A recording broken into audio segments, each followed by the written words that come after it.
Most of us are familiar with the 4% rule, which means you can withdraw 4% of your retirement portfolio each year. But the one who discovered this guideline has updated this number, and it's gone in a much different direction than what most people would expect.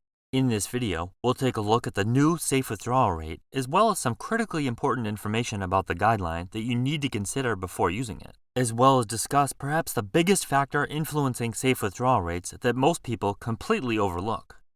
This famous retirement planning guideline was discovered by William Bengen, a rocket scientist turned financial advisor, in a 1994 study.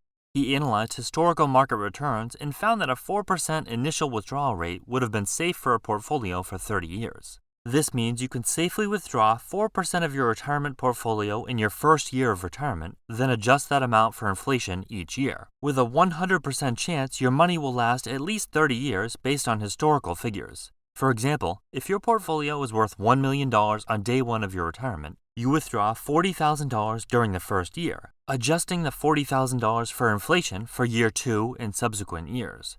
The numbers are based on past market returns as of 1994, so naturally, the numbers would change as time goes on.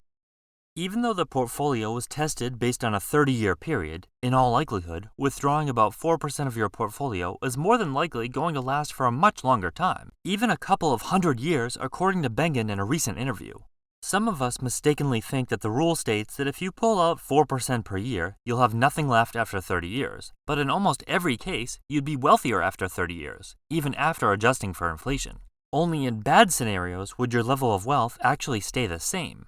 Now this is where things get interesting. William Bengen has updated his research with updated data, and now believes the worst-case scenario withdrawal rate is closer to 5%. In other words, even if you retired at a terrible time, think high inflation, poor market returns, everything working against you, 5% would still hold up. That's right. The one who came up with the 4% rule thinks that due to current historical data, the 4% withdrawal rate should be replaced with the 5% withdrawal rate. That gives this updated number a very high chance of success. If you're planning for a longer retirement, like starting in your 40s or 50s, Bengen says that it's probably smarter to stick closer to 4% just to give yourself more of a buffer. The thing is, most people treat the 4% rule like it's carved in stone, not realizing that the guy who actually created it, William Bengen, has since updated his view. Based on more recent data, a 5% withdrawal rate would be safe even in worst-case scenarios. He says, if you're careful about managing your investments and choosing a good time to retire in terms of market valuations and inflation, now I don't see why 5% is not feasible, even higher. If that newer outlook holds up, it means a $1 million portfolio could safely generate $50,000 per year, or maybe even more, without running out of money. That's basically like Bengen saying, with updated numbers, you can retire with 20% less money saved.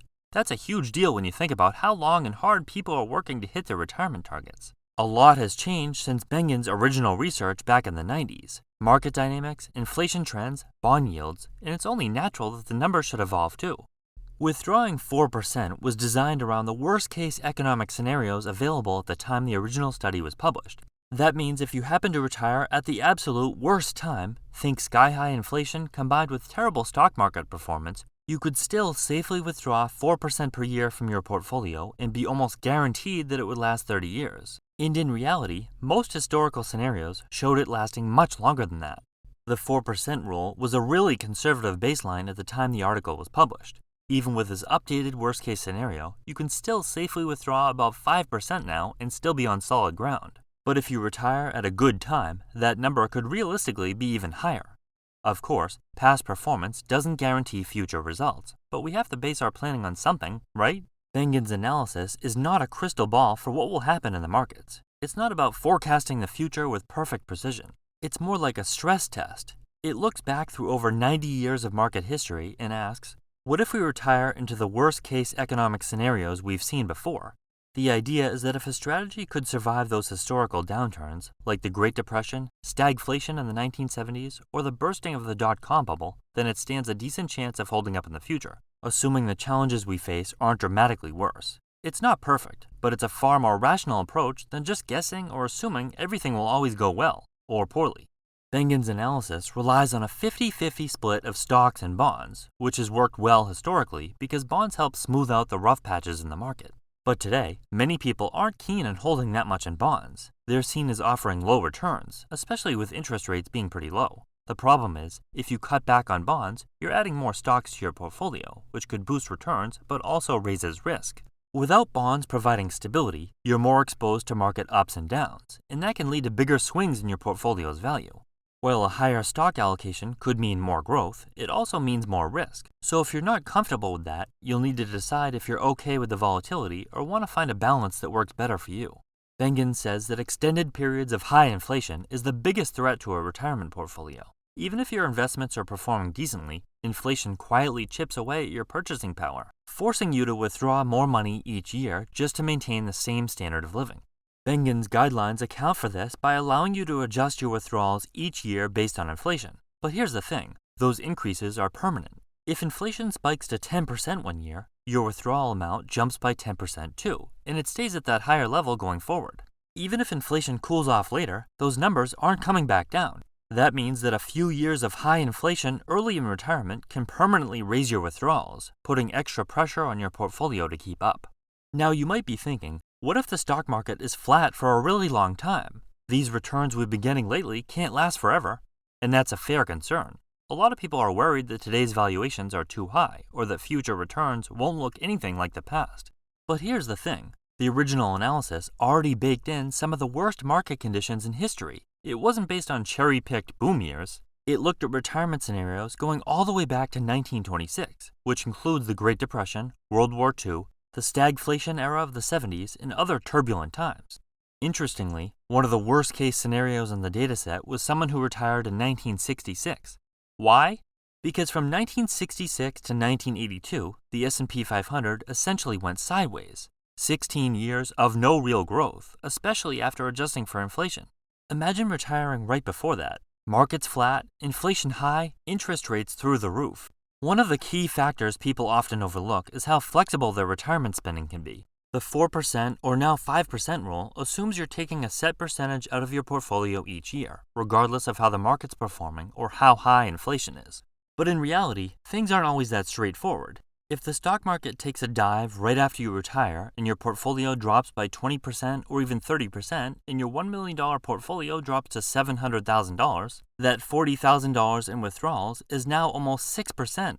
It's not recalculated based on the new $700,000 value. It was calculated based on the value of your portfolio when you retired. So are you still going to go on that expensive vacation or dine out as often? For most of us, probably not.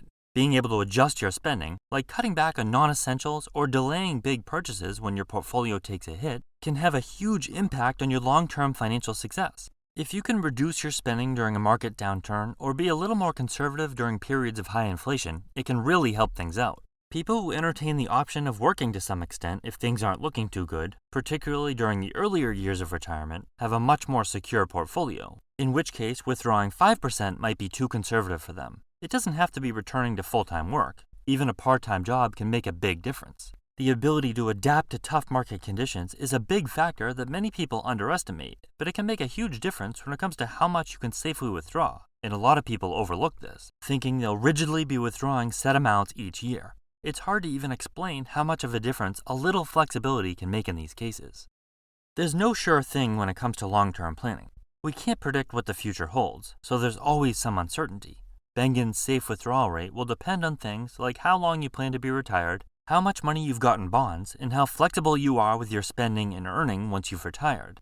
These variables are more impactful than most people realize, so rigidly abiding by 4% or 5% doesn't really make sense. Don't just take my word for it. Check out Bengen's original article and his latest interviews. Just remember, it's one-person study, so it's not a hard and fast rule.